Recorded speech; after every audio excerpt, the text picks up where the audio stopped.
யோசேப்பு நல்ல ஒரு நீதிமானாக இருந்தபடினால யோசேப்பு மரியாளை வெட்கப்படுத்தக்கூடாதுங்கிறதுக்காக ரகசியமாக அந்த மேரேஜை என்ன பண்ண டிசால்வ் பண்ணிடணும், அந்த மேரேஜ் நடக்காதபடி அதை ரிஜெக்ட் பண்ணுறதுக்காண்டி ட்ரை பண்ணியிருக்காரு. அப்போ தான் சொப்பனத்தில் தோன்றி ஆண்டவர் சொல்கிறாரு, நீ மரியாளை சந்தேகப்படாத, மரியாள் வயிற்றுக்குள்ளே வந்தது எந்த ஒரு நீ நினைக்கிற மாதிரியான காரியம் அல்ல, வந்தது பரிசுத்த ஆவியினால் இயேசு கருவாக வைக்கப்பட்டிருக்கிறார். நிறைய பேர் சொல்லுவாங்க மரியாளை கொண்டு போய் எங்கே வைப்பாங்கன்னா பிதா குமாரன் பரிசுத்த ஆவிக்கு நிகராக 4வது ஒரு நபராக கொண்டு வந்து வைப்பாங்க. கேட்டால் என்ன சொல்லுவாங்கன்னா மரியாள் இல்லைன்னா எப்படி இயேசு அப்படின்னு கேட்பாங்க. உங்களுக்கு கூட அந்த கேள்வி ஒருவேளை இருக்கலாம். யோவான் 1:1 சொல்லுகிறது, ஆதியிலே ஒரு வார்த்தை இருந்தது, அந்த வார்த்தை தேவனாய் இருந்தது, அவர் ஆதியிலே தேவனோடு இருந்தார், அவர் மூலமாய் சகலமும் உண்டாயிற்று. யார் மூலமாய் சொல்லுங்க சத்தமா, யார் மூலமாய்? இயேசு மூலமாய்.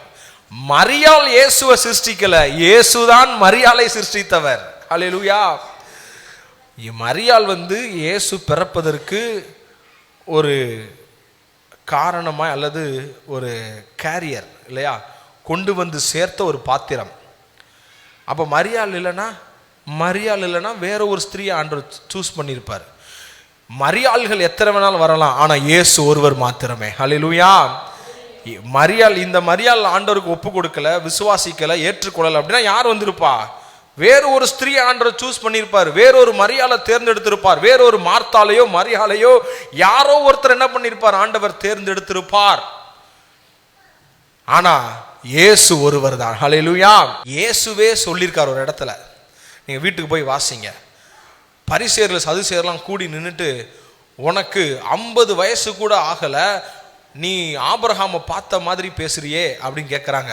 அப்போ ஆண்டவராகிய இயேசு சொல்றாரு, உங்கள் தகப்பனாகிய ஆபிரகாம் என்னுடைய நாளை காண ஆசையா இருந்தான், கண்டு களி கூர்ந்தான் அப்படிங்கிறாரு. உனக்கு 50 வயசு கூட ஆகல, ஆபிரகாம் எத்தனையோ 1000 வருஷத்துக்கு முன்னாடி உள்ளவர், அவர் உன்னைய பார்த்தாருன்னு சொல்றீ எப்படி அப்படின்னு கேட்குறாங்க. அப்போ அவர் சொல்றாரு, ஆபிரகாமுக்கு முன்னமே நான் இருக்கிறேன். நீ ஆபிரகாம பிதா எங்களுடைய தகப்பன்னு சொல்றியே, ஓ ஆபிரகாமுக்கு முன்னாடியே நான் இருக்கிறேன். இஸ்ரவேல் சந்ததியை உருவாவதற்கு காரணமே நான் தான். இயேசு உருவாவதற்கு காரணம் அல்ல, இயேசு பிறப்பதற்கு இஸ்ரவேல் சந்ததி காரணம் அல்ல, இயேசு தான் இஸ்ரவேல் சந்ததிக்கு என்னமாகிறாரு, காரணமாய் அமைகிறார். இயேசு இல்லைன்னா மரியாள் இல்லை. தெரிஞ்சுக்கோங்க, மரியாள் இல்லைன்னா இயேசு இல்லைன்னு இல்லை, இயேசு இல்லைன்னா யார் இல்லை, மரியாள் இல்லை. அப்ப மரியாள் ஆராதனைக்குரியவரா கேட்டா கிடையவே கிடையாது, மரியாதைக்குரியவர். இப்போ உயிரோடு இருந்தாங்கன்னா சர்ச்சில் கூட்டு ஸ்டேஜில் உட்கார வச்சிடலாம், அது இல்லை. ஆனால் ஆராதனைக்கு பாத்திரர் ஆண்டவராகிய இயேசு மாத்திரமே, ஜபத்திற்கு பாத்திரர் ஆண்டவராகிய இயேசு மாத்திரமே, தொழுகைக்கு பாத்திரர் ஆண்டவராகிய இயேசு மாத்திரமே, வணக்கத்துக்கு பாத்திரர் ஆண்டவராகிய இயேசு மாத்திரமே. இயேசுவின் நாமத்தில் தான் வானோர் பூமி, பூமியின் கீழானோர் எல்லா முழங்கால்களும் முடங்கும். பரலோகத்தில் இருக்கிற எல்லா பரிசுத்தவான்களுடைய முழங்கால்களும், எல்லா தூதர்களுடைய முழங்கால்களும், எல்லா விதமான மூப்பர்களுடைய முழங்கால்களும், மரியாளுடைய முழங்கால்கள் முதற்கொண்டு இயேசுவுக்கு முன்பாக முடங்கும். பூமியின் கீழானோர் முழங்கால் முடங்கும். இயேசு ஒருவரே ஆராதனைக்கு பாத்திரர். ஹல்லேலூயா. அவர் தமது ஜனங்களின் பாவத்தை நீக்கி அவர்களை ரட்சிப்பார். இங்க கூட தேவதூதன் யார் தான் சொல்றாங்க, இயேசுவை தான் சொல்றாரு, மரியாளை சொல்லலை. அப்போ போயிட்டு என்ன பண்ணக்கூடாது, மரியாளை எனக்காக வேண்டிக் கொள்ளும், அந்த இதே வரக்கூடாது. வானத்தையும் பூமி இணைப்பதற்கு ஏற்கனவே ஒரு மத்தியஸ்தர் வந்து விட்டார். அவர் தான் யாரு, இயேசு. இயேசு நாமத்துல தான் நீங்க என்னது மத்தியஸ்தர். இங்க இயேசுவுக்கே ஒரு மத்தியஸ்தர் வைக்க கூடாது. இயேசுதான் யாரு, மத்தியஸ்தர்.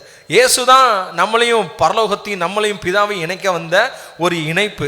நீங்க இயேசுக்கிட்ட போறதற்கே ஒரு இணைப்பை உண்டாக்கும்னு நினைச்சா அது வேதத்திற்கு எதிரானது, தவறானது. அப்ப எனக்காக வேண்டிக் கொள்ளுன்னு என்ன பண்ணக்கூடாது, பாஸ்டர்கிட்ட கூட சொல்லுங்க எனக்காக ஜெபம் பண்ணுங்க. உயிரோடு இருக்கிற விசுவாசிட்ட போய் ஜெபம் பண்ணுங்க, எனக்காக ஜெபம் பண்ணிக்கோ அப்படின்னு சொல்லி. இயேசு கிட்ட மரியாள் சேர போட்டு உட்காந்துருக்காங்கிற பேர்ல சும்மா போயிட்டு என்ன பண்ணக்கூடாது, எனக்காக வேண்டிக் கொள்ளுங்கன்னு. நான் சத்தியத்தை பேசுகிறேன், யாருக்கும் பயப்படணும், என்ன விமர்சனத்துக்கும் நான் பயப்பட வேண்டிய அவசியமே இல்லை. சத்தியத்தை பைபிள் இருக்கிறத பேசுகிறேன். எங்கேயாவது அப்போஸ்தல் நடபடிகள் இருந்து வெளிப்படுத்தின விசேஷம் வரைக்கும் எந்த அப்போஸ்தலர்களாவது பேதுருவோ யோவானோ பவுலோ யாராவது ஒருத்தர் மரியாதை வணங்கணும் ஆராதிக்கணும்னு சொல்லி காமிக்கிட்டோம், இந்த இடத்துல அதை என்ன பண்ணலாம், ஆராதிக்க ஆரம்பிக்கலாம். யாருமே சொல்லலை. ஹல்லேலூயா. உங்களுக்கு புரியுதுக்காக சொல்கிறேன், எனக்காக சொல்ல, உங்களுக்காக சொல்கிறேன். நிறைய பேர் அந்த மனநிலை இருப்பாங்க. அந்த கோயிலுக்கு குப்பத்தூர் போகலாம், வேளாங்கண்ணிக்கு போகலாம், மொட்டையை போடலாம், நடந்தே போகலாம், எதுவுமே ஆகாது. ஆமென். இலவசமாய் பெற்றீர்கள். என்னது? ரட்சிப்பு இலவசம், கிருபை இலவசமாய் உங்களுக்கு கிடைத்திருக்கிறது. ஹல்லேலூயா.